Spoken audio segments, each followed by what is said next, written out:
I started this business completely on my own. I didn't have any staff. Somehow we ended up here and I opened in August 2020. I actually spent my quarantine refining the business plan for this business and starting the conversations with designers. And to be honest, I questioned my life so many times.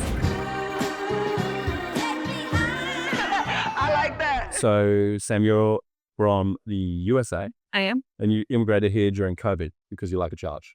I did, yeah. It wasn't easy, but I did it. I am married to an Australian, which is why they let me in. And thankfully, I had applied for permanent residency a few years prior to COVID, and it came in just maybe about 6 months, I think, before COVID. And then when everything was a mess in New York City, between COVID and Donald Trump and everything else, I decided my husband's country sounded like a good time. So we left. We were on one of the last international flights coming from LA into Australia. Did the 2-week quarantine. And I actually spent my quarantine refining the business plan for this business and starting the conversations with designers. And yeah, somehow we ended up here and I opened in August 2020. And to be honest, I questioned my life so many times. It did make it relatively easy to find a retail lease because I was like the only clown looking for one in, the middle of 2020. I think I did a relatively okay job considering my proximity to James Street, but no. I think still at the time when I signed the lease, everyone was still in denial about how long COVID was going to impact us. But I think in so many ways, opening during COVID was a little bit of a blessing in disguise in the way that I started this business completely on my own. I didn't have any staff. And so the slow pace was probably good for me to get my footing. And I think had I been too busy too quickly, I probably would have been overwhelmed. In my previous jobs, I had been a lot more behind the scenes when it came to retail and running, big businesses. But again, you're seeing all of it from behind a spreadsheet lens. So when I moved into bridal and opened Bloom, I was working one-on-one with customers every day. And that customer service journey, it felt really natural being a people person, but I think it was a little bit of a baptism by fire in the way that I was dealing with brides, but then also COVID stress brides, a lot of brides who had so many challenges because of COVID. They weren't sure what the lockdowns were going to say, what was going to happen. But no, I think in so many ways, it was nice to connect to the customers. Their emotions were high, but it was nice that I could bring some joy to them.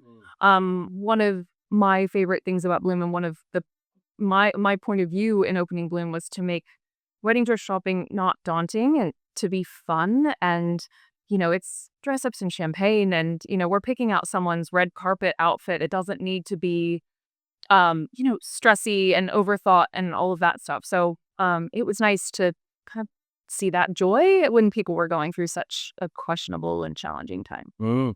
Yeah. What was the previous job or previous roles? It was in fashion, you said? Yeah, so I was a buyer for most of my career for about 15 years. So I was a buyer at Macy's, which is a big department store in the US. And then I moved to Melbourne and I was a buyer for both Cotton On and Target Australia. And that's how I ended up with an Australian husband. And so most of my career was definitely on the business end of fashion. Then I moved back to New York in 2016 and I moved over to the wholesale side. So I was vice president of wholesale for a fashion house in New York. And that was actually a really nice jump for me. I loved working with all of the different brands, working with all of the different buyers. But yes, long story short, I've always been dealing with fashion. I've always been, able to run a business looking at profitability within fashion, turnover within fashion. And I'd like to think in some way I'm still talking to that same customer here. It's just her wedding day versus her Saturday night outfit. So there's so many things about bridal, that I can take my learnings from and apply. But there's also so many things that are different. There's so many it's so many anecdotes because for the most part, you only get a bride one time. Whereas when you are looking after a line that comes out season after season, you usually can see trends and you get repeat customers and the data kind of makes sense. Sometimes my data makes no sense and I work hard to make it make sense and sometimes it just doesn't. But I do think that was one of the things that got me by in so many ways. And I would say one of the things that I think got me through was my ability to understand a P&L, my ability to project based on what was going on and to manage my cash flow. Because in the beginning, it was really tricky to do it. I mean, I fully self-funded this business and, I didn't have backers to go, to go speak to when things went wrong. So I think my ability to manage cash flow and having those skill set from my previous career helped so much. And that's definitely something that would have been an issue, I think, Mm. if I hadn't done that. Yeah. On this content series, we've heard from a lot of people that say that's definitely one of the things they wish they'd had more experience in. It's cash flow and financial projections and the financial literacy. I love the idea of the motivating factor that you've got there as well, and it's just all of your money on the line. Yeah, literally. It's like there's an extra level of motivation that you just can't get if it's somebody else's stake that you're managing. Yeah. So why did you feel like it was the time to go into a bridal business? Like, we're sort of joking around about the fact that it was COVID, but and I get that it was a line in the sand in terms of you're moving to Australia. But why did you pick bridal? I really liked the business model around bridal. I liked the fact that designers, for the most part, come out with one collection every year, and brides come in and they try on a sample, and everything is made one at a time. At least with the designers that I work with, everything is made one at a time. And that was important to me. From a business standpoint, I didn't have excess inventory and I didn't have this massive overhead like a ready-to-wear business that's turning over apparel, every month, every season at least. But also from a sustainability standpoint, I really liked that about bridal. A lot of the pieces that we have in here are either made of natural fibers or responsibly recycled fibers. I spent a lot of my career in fast fashion, and to be honest, it keeps me up a little bit at night, the amount of polyester landfill that I could have potentially contributed to. So I liked that bridal was a bit more specific in that way and is a bit more intentional. I also think it's such a lovely point in time to be a part of someone's life wearing the most important, maybe it's not the most important, but the most exciting outfit probably of someone's life. Whereas working in fast fashion, there's very little thought that goes into so much of it. And what I like about bridal is that it is so thoughtful. And that was one of the things that drew me toward it. Also, just in general, it's slower. It's slower paced. You're working with longer lead times.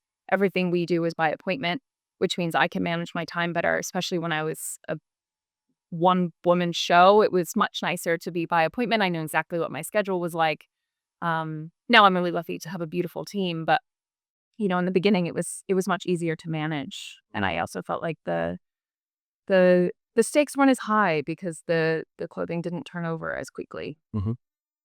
So many years ago, I worked at a function center called Gambaras, which people that are watching this, a lot of them that are based in Brisbane and Southeast Queensland will know. I don't know what Anyway, it's like. It's a sort of an iconic restaurant and function center in Caxton Street, just near Suncorp Stadium. Yeah. And it's arguably, depending on who you ask, the Italians or the Brits, the oldest restaurant continuously operating restaurant in Brisbane. And they I'm not sure if they still do, but they still also do a lot of weddings. They could do 4 or 5 on a weekend. On the different ports. And I was a functions manager there for a while. Oh, so you know how to hang out with brides. So and you get some experience and some really amazing memories. And one of the greatest, honestly, I look back at that time with so much joy. And one of the parts of that chapter of my life that I loved the most was just watching all the wedding features. Yeah, and it's just it's an amazing intersection to be involved with in these beautiful strangers' lives that you'll never see if you can.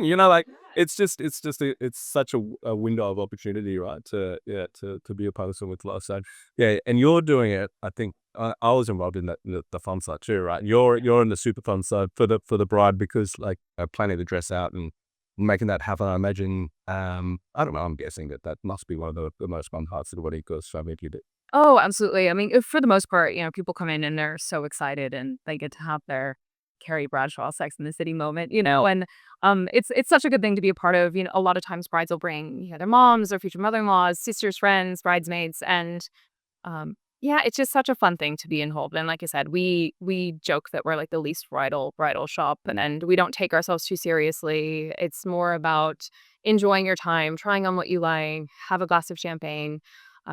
And we're always here too. So brides can come back. It doesn't need to, we're not pushy salespeople.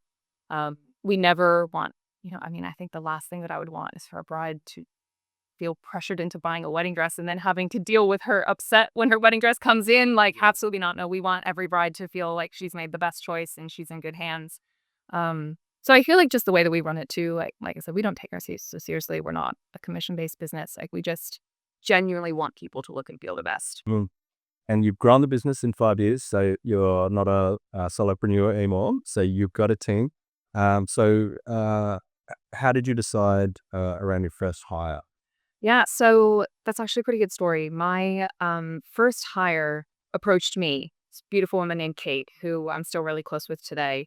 She was a Brisbane girl woman, I should say. She was a Brisbane woman, but was living in Melbourne and decided to move back to Brisbane because of COVID and because of how challenging the lockdowns were there. So she moved back up to Brisbane, had been watching Bloom on Instagram, and she reached out to me and said, "Hey, I've been in the bridal industry for, I think, at 10 years at that stage." And she was like, "I love everything you're doing. I don't know if you're hiring right now, but I want to be involved in some way. Like, even if it's one day a week, even if I can volunteer and just come hang out sometimes." I met her for lunch, and I just knew right away that she knew all of the things about bridal, all of the nuances that I was still learning. Whereas I felt like I had the business end really down pat, but the bridal specifics were new to me. And she was a pro. She's actually a dressmaker and designer by trade. She was working for a bridal house in Melbourne, and it was so exciting. And I just knew she was a great fit. She was, lovely, perfectly tempered. And so I brought her on, and I brought her on part-time. I actually had her on the payroll before me. I started paying her before I paid myself, because I knew, even though I wasn't financially ready at the time, I knew we were poised for growth. I knew she was a risk I was willing to take. And yeah, so I put her on the payroll, and within probably 3 months, within 90 days, she was full-time with me. And she was a huge part of the business in the beginning. So she came on board, I want to say probably 5 or 6 months after I opened. And she only just stopped working for us maybe about 6 months ago. And that's just because she's gone to do her own thing and she's doing custom gowns here in Brisbane. But she was a huge help to me, and I felt like we were a perfect yin and yang. She's very creative, knows so much about dressmaking. Whereas spreadsheets freak her out, absolutely. Whereas, I was very good at balancing the other half. And, when we were doing custom projects, she's like, "I know how to make it work. You figure out how to price it." And she was just a perfect balance. So that was amazing. And, I did very much hire Kate before I could afford to, but I just knew if I missed out on hiring her, somebody else would. And she was too good to let up. So that was one of the risks that I took, and it paid off. Yeah, congratulations. That's brave, and I think that's a core component of success, right? Like, yeah. Oh, absolutely. I think one of the things that I try to do here is figure out a way to test without it being too much of a loss. Some risks are really expensive, right? But I also try to put framework around them to be like, all right, what is the time frame on this? What can we learn from this? And the cool thing about fashion is that it's quite easy to test a couple of trends here and there. You get a couple of gowns here and there. But if you're going into a whole new category or bringing in a whole new designer in a big way, that can be really expensive. And you don't always get it right. But I think for me, one of the most important things that I've learned is that you have to go with your gut a little bit and just, make sure that it's going to make sense in some way, shape, or form, and being able to pivot when it doesn't, right? And just making sure that you have, the right partners, the right colleagues that you can work with that can help you get through it. Because at the end of the day, like, if you can test small to gain big, that's amazing. I feel like so many people are so afraid to take risks and their businesses stay stagnant. And don't get me wrong, I've tested a lot of things that haven't worked, but I've tested some things that have been amazing and have changed the trajectory of my business. Yeah. So how do you know when you do a test? Like, so there's I mean, Yeah. how do you choose the test, and then you just looking at the opportunity upside as a core driver? Like, this could be great. I wish I had a solid answer for you, but I'm thinking in particular, there was one designer that approached me that, I mean, had been on my radar. I was a huge designer in the US and globally, really, and didn't have any representation in Australia. And I was just on the brink of starting to want to move Bloom into a little bit more of a luxury space. When I first opened Bloom, I wanted to just be a very contemporary, fashion-forward space. Because I opened during COVID, and obviously, I was small to start. My price points were a little bit more mid-tier, and then I noticed quite quickly that more of the higher tier pricing was what was moving, and that was what was getting people through the door. That was what people were asking about on social media, and so I started moving more and more into that space, getting the higher end dresses from the designers I did carry, testing designers at a little bit of a higher price, and then I had the opportunity um, to work with a New York brand, and they'd said, "We like what you're doing. Obviously, it's a little bit of a stretch from where you're at now, but we, for lack of a better word, like your vibe. We like you. Would you be interested in bringing on our collection and being an Australian flagship?"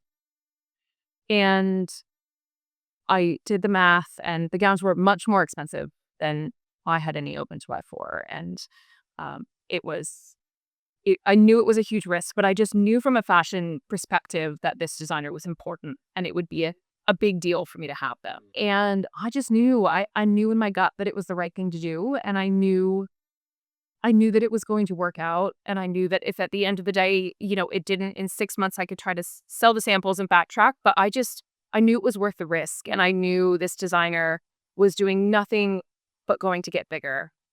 And it was a massive financial investment for me. It was an intuition thing. It was absolutely an intuition. It was, with fashion, absolutely you look at previous months' data, previous year's data, but no one's going to tell you the trends that are coming that don't exist yet.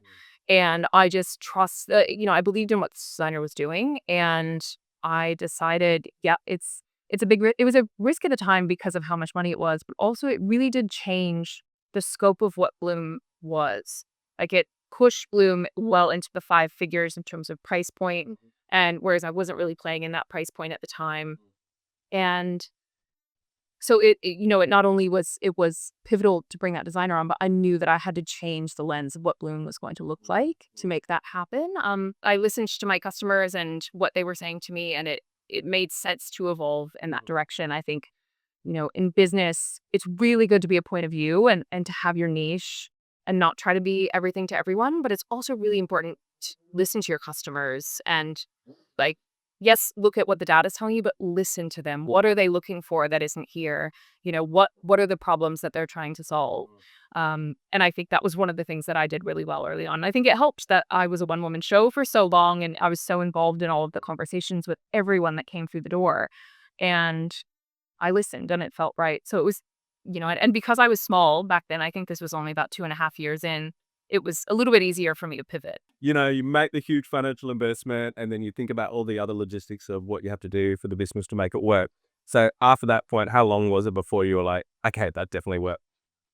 8 months. The reason being, once I sign up to bring a collection on, it takes a while to produce things, right? These gowns aren't sitting at a warehouse somewhere. So it probably took 3 or 4 months, and then the samples arrived.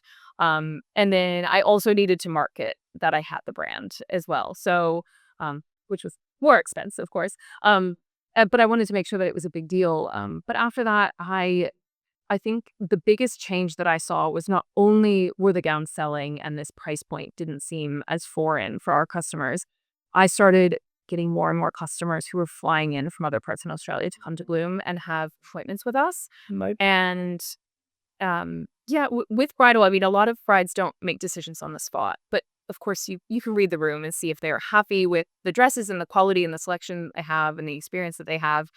And I just knew that it was going to work out. I could see how excited people were. People were making trips to come see us, to see this designer. And I was like, okay, I'm on to something. I think I've done the right thing. So in terms of this amazing collection around us, and obviously, quite obviously, I think not a bridal expert, but even I recognize some of the brands when I walked in. Where like how much of this selection is sourced from Brisbane and around Australia and around the world? So I actually am only working with one Australian designer at the moment. Ellie Sopopis out of Melbourne. All of the other designers that I work with are offshore. Everything is made in ateliers where they are signed, though. So Vivian Westwood's all made in London. Danielle Frankel's all made in New York. I work with beautiful designer Barca, who's all made in Chicago, where they're designed. So that's something that's really important to me. Being a small, we're a small business, and a lot of these businesses that we work with, even though they're big names, they're actually smaller operations than people would think. And the gowns are all very thoughtfully made. All of the people making them are paid fair wages. And that's why it takes some time. I think a lot of people are confused just on why it takes so long to get a wedding gown when, fast fashion brands can come out with the new trends in 3 weeks. But that's why, things are made in mass. A lot of times I have designers that are so small that don't have fabric on hand, and I'll put an order in and they have to call France and place a silk order and wait for the silk order to come in, and so things like that take time. Mm. So that was a really kind of heartwarming story about taking the lead for both the New York label, but also your first employee. Can you remember any early decisions that you made that you regretted? Like any tests that you thought were going to work and just were the battalion? Oh yeah. We started working with a manufacturer in Melbourne, in Victoria. A woman who I'd met who does brilliant work, by the way. This didn't fail because of Karen. But we had a bride who was beautiful and had a literal handful of bridesmaids, and they were looking to get something custom made. And I was like, you know what? I think I can connect the dots. Let's use this as a trial to do custom bridesmaids gowns. And it definitely wasn't a failure in the end. There were beautiful bridesmaids. The wedding was beautiful. It was a huge financial hit for us. There was a lot of communication back and forth. Obviously, the price points of bridesmaids dresses in most cases are a tenth of what a bridal gown is. There's so many variables. And also, we tried to act as a middleman between the bridesmaids here and the production facility down in Victoria. And it, things went wrong because they do, and it was our first time. But I also just think the amount of time that it took us, the amount of back and forth, the amount of reworking that we had to do for the price point. And I totally understand, it's hard to charge so much for bridesmaids dresses when there's beautiful ready-to-wear dresses that equal rank as bridesmaids dresses that are, $100 to $400 probably. So as much as I thought it would be an amazing thing to offer, at one point we were looking into offering custom bridesmaids dresses exclusively for brides who bought their wedding gowns from us. And so it was a little bit more of a niche again. But no, it's huge work. There was no money in it. And the opportunity cost was big as well. Yeah. Because the amount of time that it took and the margins, to be honest, this project ended up in the negative. But even when I was projecting it forward on a good day, the margins were less than half of what my margins are on a wedding gown. And I just was like, we could do this and it would be nice to offer that to our customer and broaden our scope, but financially it didn't make sense. Actually had a conversation this morning with another business owner in a completely different sphere. Like, could not be any more different. And he had a really interesting learning, which was, I think, basically the saying when you distill it down, which is like, it's great to be testing new things, but just don't neglect the core. And yeah, if your line extension isn't gonna be huge, get rid of it. How do you stay motivated, and what kind of parts of your routine, be it like daily or annual or anything, that are really important to you to sort of perform a business and keep bringing the energy that you need to inspire your team that you've now got, and also these price that some of them have flown in from around Australia to be here for their very cool, chill 90-minute session. Yeah, definitely. Well, I think couple things. I grew up an athlete. Yeah, I'm sure that doesn't shock most people. I'm 6 feet tall. I played a lot of sport and What kind of sport? volleyball. Oh my God, I love Both volleyball indoor so and much. beach, Such a good sport. Yeah, It's so I was captain of the team.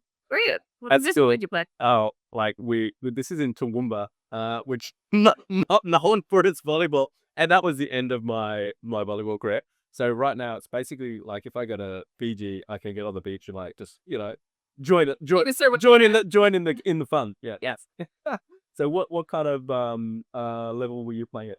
I played quite competitive, like in when I was young in the States, like I competed in, what they would call like junior Olympics. Like I was on, great Olympic teams and yeah, played all the way honestly up until I was in my mid-30s. I played in you know, America-wide competitions and yeah, played pretty high level. I mean, we never took it too seriously, but yeah, and then when I lived in Melbourne, I competed for beach.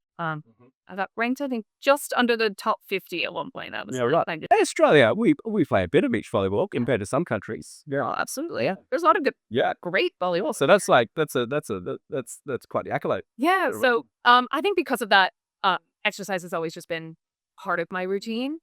So for me, I know that my brain functions better if I've moved, and sometimes it's just a walk. I have a big dog, so I walk a lot. But I love going to the gym. And for me, it's Do you do like any of these crazy new things like high rocks or? oh god, no, that scares me.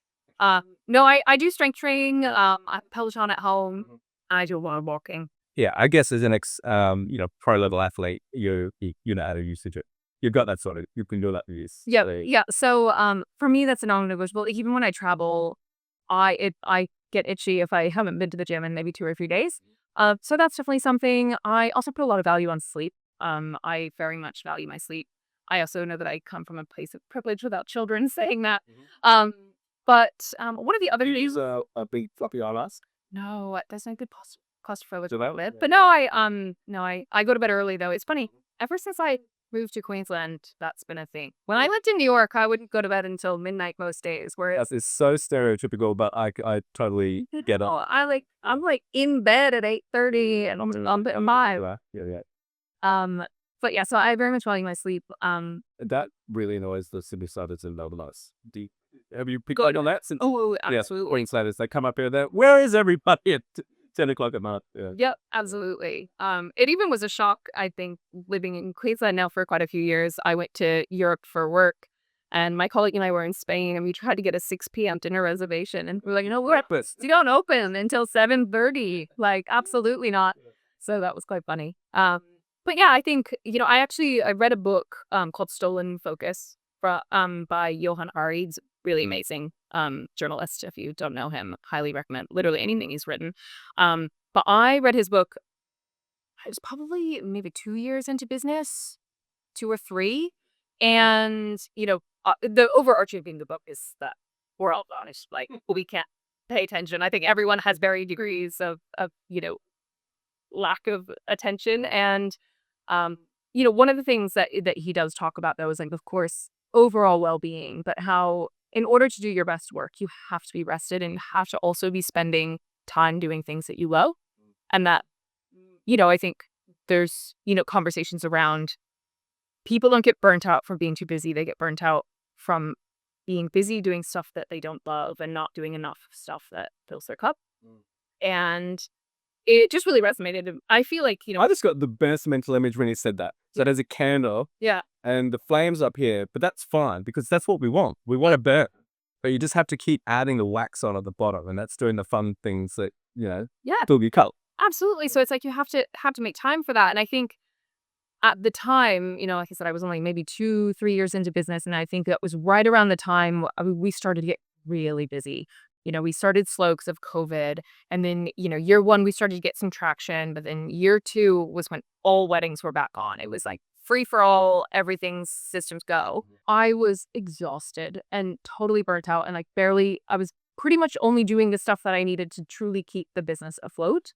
And I realized that like 6 months had gone by and I hadn't done anything particularly creative for the business. I hadn't thought strategically. I hadn't had any high-level conversations with any of either my colleagues or designers that I work with or future designers that I wanted to work with. And I read this book probably at one of the perfect times. And I was like, wait a minute, I need to make time for this stuff because I will show up better.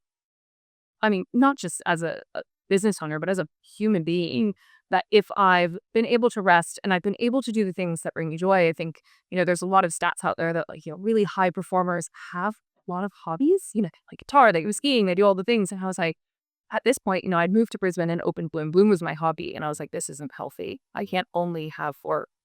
And at that point, I changed our business. So at the time we were taking brides Wednesdays through Sundays. And I started closing Sundays after reading that book. Um, and we have Tuesdays as like an admin day, but we only see brides those days. And it's made such a difference. Honestly, by closing down one day, our sales, I mean, again, it probably was a natural trajectory anyway, but our sales got better. I also felt like my team could show up better. I could show up better for them to have that extra day off. Working with people all the time is yeah, it's you got to tour a lot into it.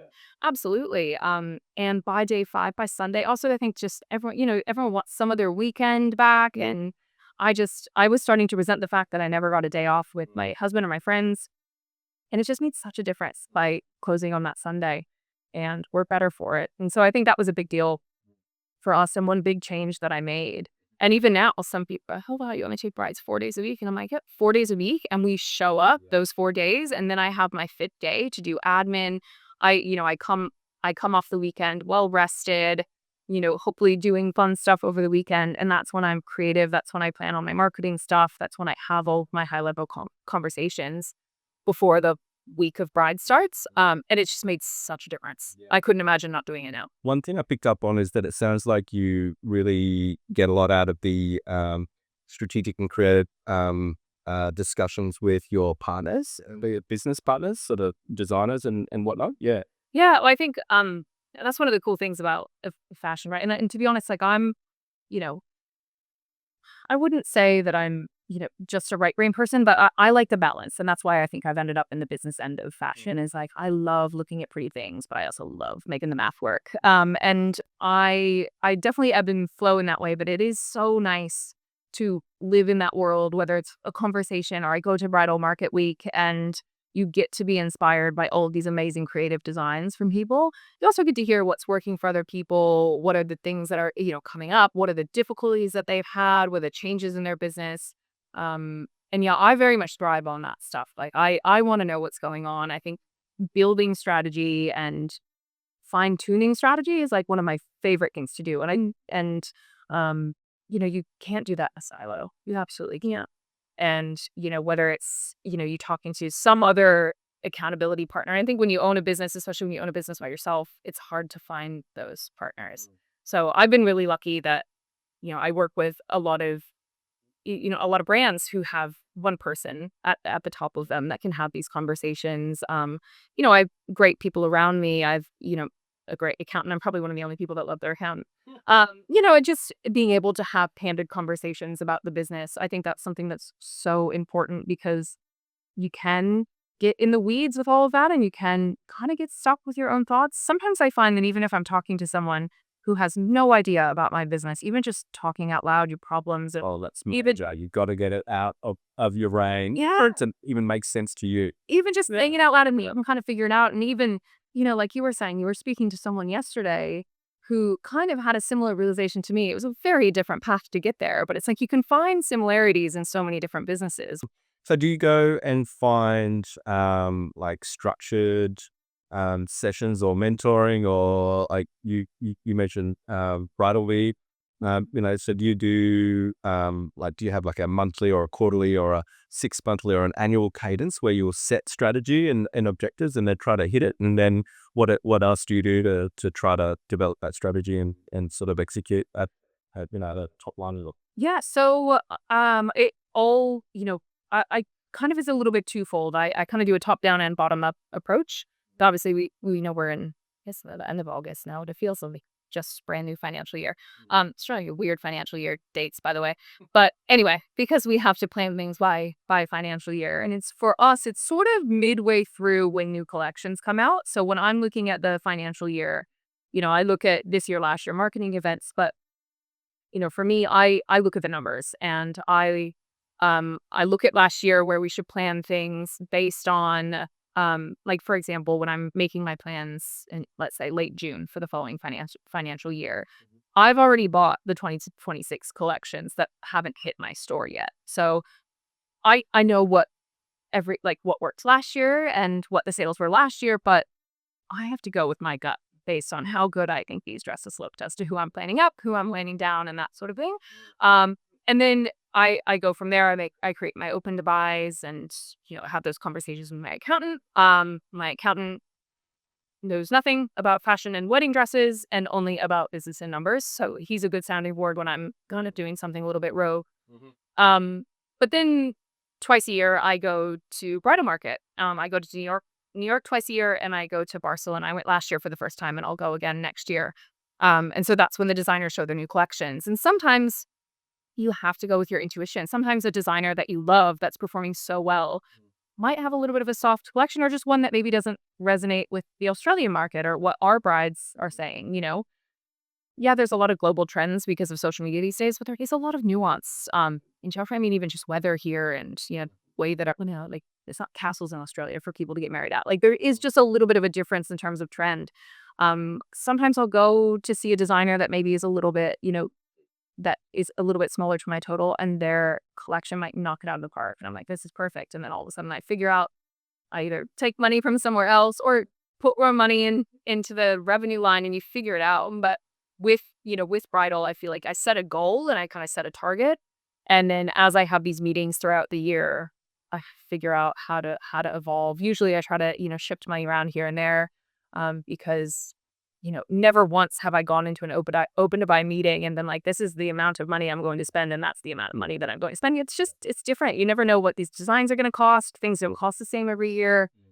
Okay, so you're 5 years deep, you celebrated, you got out to dinner. Did you think about the sliding door moment, like if you weren't doing this, what would you be doing? I, for so much of my life, thought that I was just going to live in New York until I died. I thought for sure I would be buried there. And to be honest, had I not met my Australian husband, I would still be there for sure. So I do think my life would look so much different. I think I would have continued to climb corporate ladder, have big retail jobs, and I loved it, and I loved the rat race, and it is absolutely a rat race, but it's, it was one where you sink or swim, and I was swimming, and I loved it. It wasn't until I think I took a step back and I realized life is also nice on the other side too. So I do think, it- yes, my life has taken a completely different path than I thought that it would, but it's been incredible and eye opening. And so I think in a way, I look back and I'm like, wow, I can't believe that I end up here. But then at the same time, it makes sense, and I love what I'm doing now. And I actually couldn't imagine now my life working in a big corporate office with a bunch of red tape and a bunch of people to report to. So it is a little interesting kind of end up here. Mm.